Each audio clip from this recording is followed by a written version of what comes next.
All right, I think this example is a good one because it shows, kind of side by side the difference between what we're doing in chapter 7 and what you did in the previous chapter in chapter 6. To kind of highlight the difference between when we have a random variable like of weights, and then we have another random variable composed of means of weights.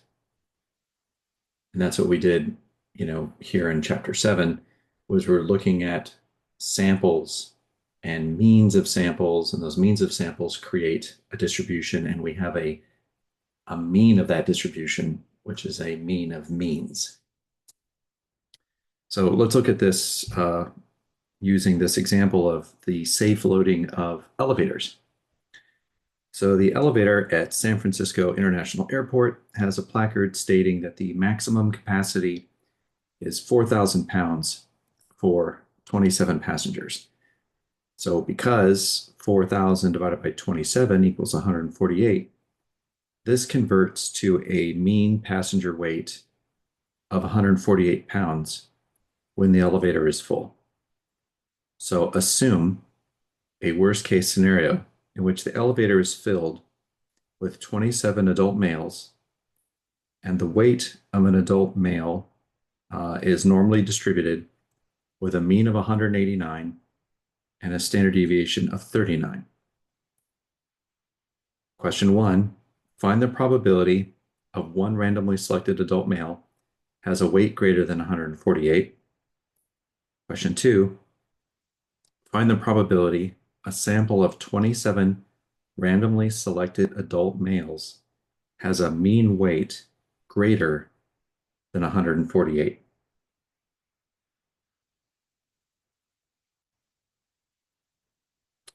All right, so let's take a look at this. So question 1, this is going to be answer 1. So the difference between these two is the first one, we're looking for the probability of we're looking for the probability of just one randomly selected adult male. In the second one, we're looking for the probability of a mean weight. So the mean weight versus the weight of one individual person. And this question 1 is, a question that we would have answered in chapter 6. This question 2 is one that we're answering in this chapter, chapter 7. And you'll notice that what differentiates the second question from the first is that the second question is looking for the probability of a mean something occurring, and you're also given a sample size, right? Contrast that with the first question in that it's just weight, it's not the mean of something, and you're not given a sample size, right? There's no sample size here.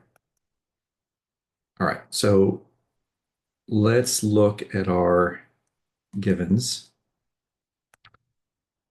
We have a mean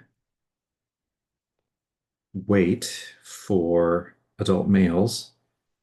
That was 189 pounds. And a standard deviation for the weight of adult males, and that was 39 pounds. So let's go ahead and draw what that distribution looks like.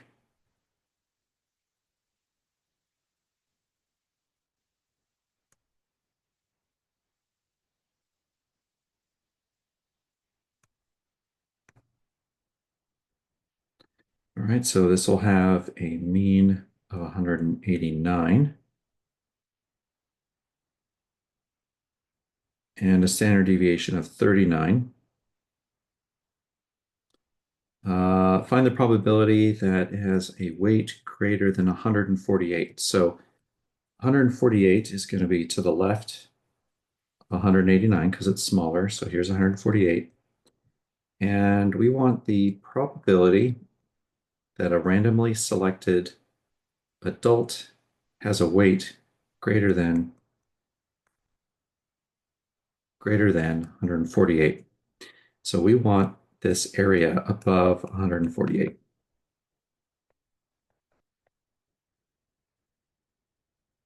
We need to calculate that area. So for that, we're going to use normal CDF.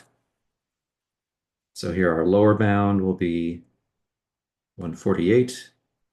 Upper bound is going to be E99 with a mean of 189 and a standard deviation of 39.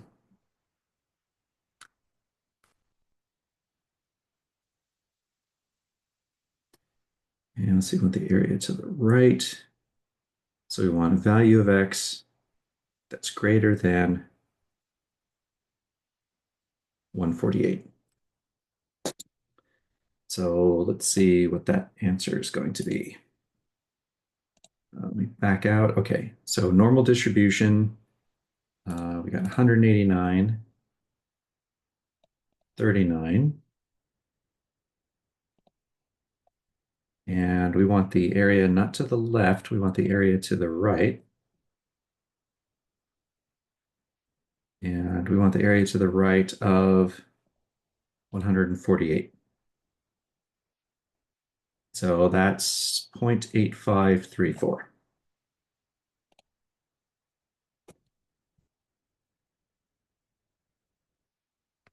0.8534. So the probability that we're going to have a single adult male that weighs more than 148 pounds is going to be 85.34%.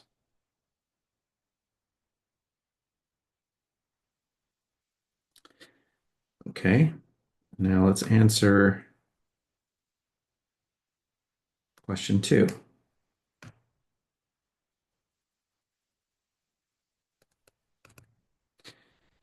So question 2 is going to be find the probability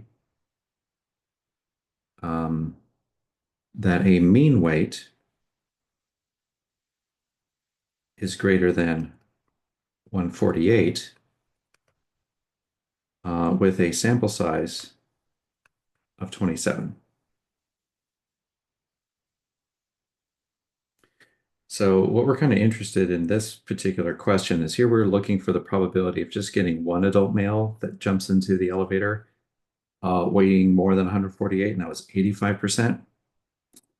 Now we're interested in is if you had 27 adult males walk into an elevator, what's the probability that their average weight is going to be more than 148, knowing that if you have 27 people with an average weight of 148 or higher, you're going to go above the 4,000 pound weight limit of the elevator. So what's the probability you're going to overweigh the elevator? That's what we're kind of interested here with this question. But the difference is that, before we're looking for a single individual, here we're looking for a mean of 27.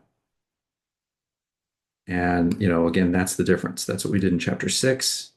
And this is what we're doing in this chapter, looking at probabilities of averages, probabilities of means occurring. So the distribution for this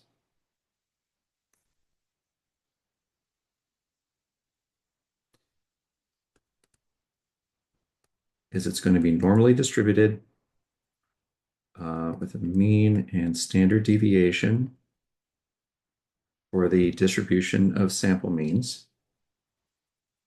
So we need to figure out both of these.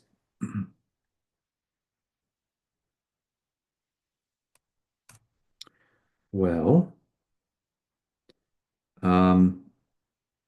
the mean of this sampling distribution is going to be equal to the mean of our population of the random variable, which is adult male weight. And we already know that that is, what was that, 187, 189. So we have this value already. What we need is the standard deviation of this distribution. That's going to be equal to the standard deviation, the population standard deviation of our random variable, which is adult male weight, divided by the square root of our sample size. And let's see here, what the standard deviation of the population was what, 39 pounds? Divided by the square root, and what was our sample size? 27?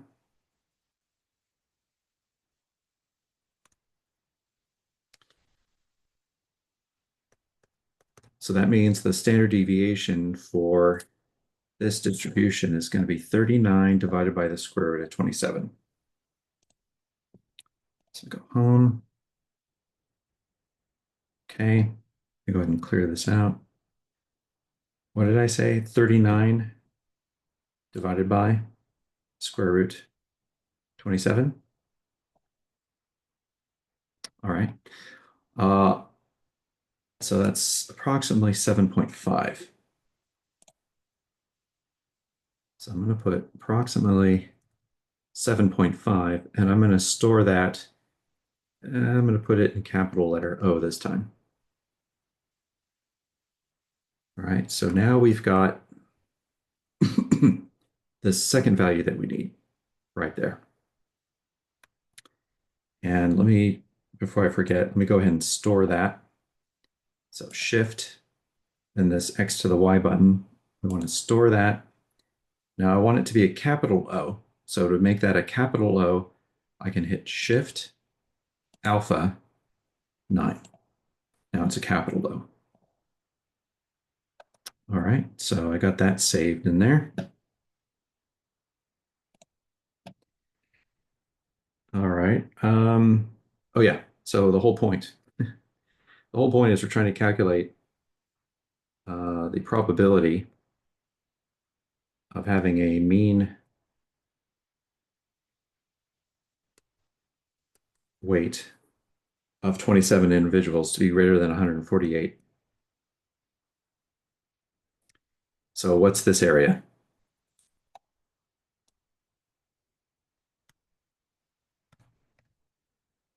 So again, for this area, let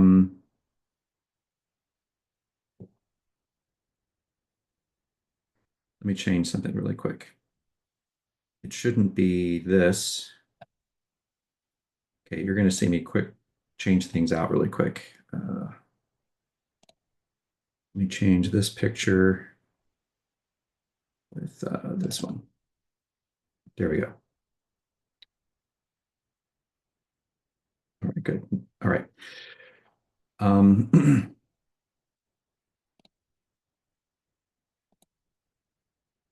right, so the lower value is going to be 148.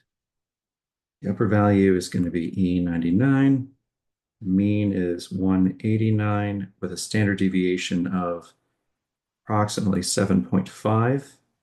But on your calculator, you can use the values stored in a variable.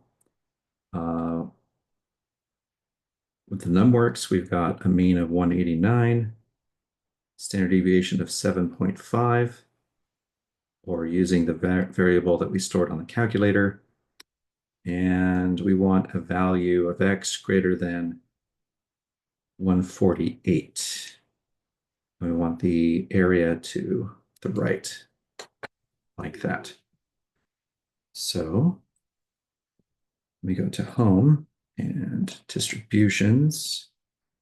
Let me back out here. Okay, so normal 189. Okay, the standard deviation, I stored it in capital O.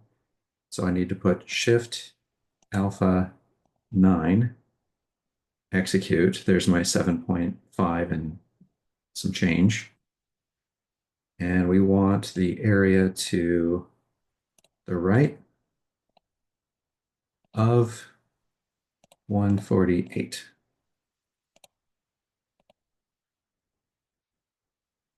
Okay, so that's giving me an area of 1.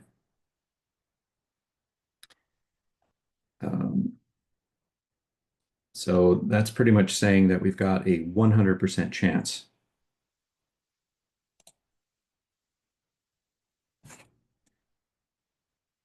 And I think when I calculated this on the Texas Instruments, it gave me zero point 0.9, gave me 4 nines.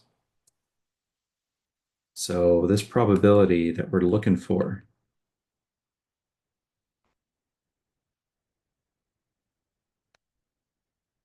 is 99.9%, or with the numworks, it's actually 100%.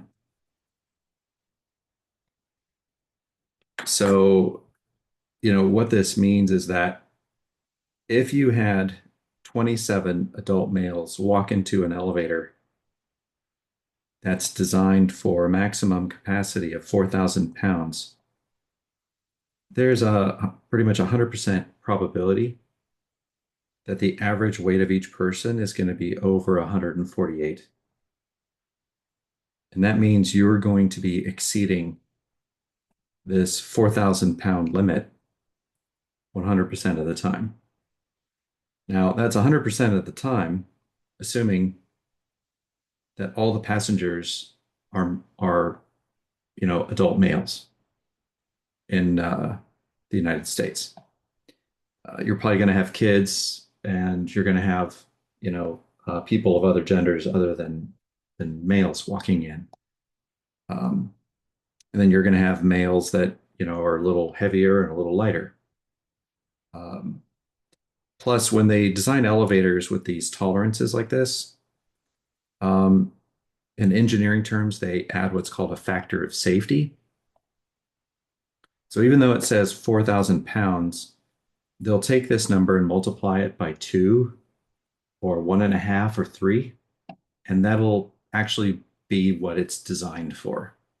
So if this elevator had a factor of safety of 2, then that means it's actually designed to handle up to 8,000 pounds, or maybe an average weight of close to 300 pounds per person. Okay. So this kind of raises some alarm bells, in your mind, like, oh my gosh, this elevator is totally unsafe. And it's not. It still is, But I think this example showing the probability of having a single person who's over this average weight versus 27 people and this average weight, it's instructive to kind of see that in person here. All right. So I think that concludes this example. Let me know if you have any questions.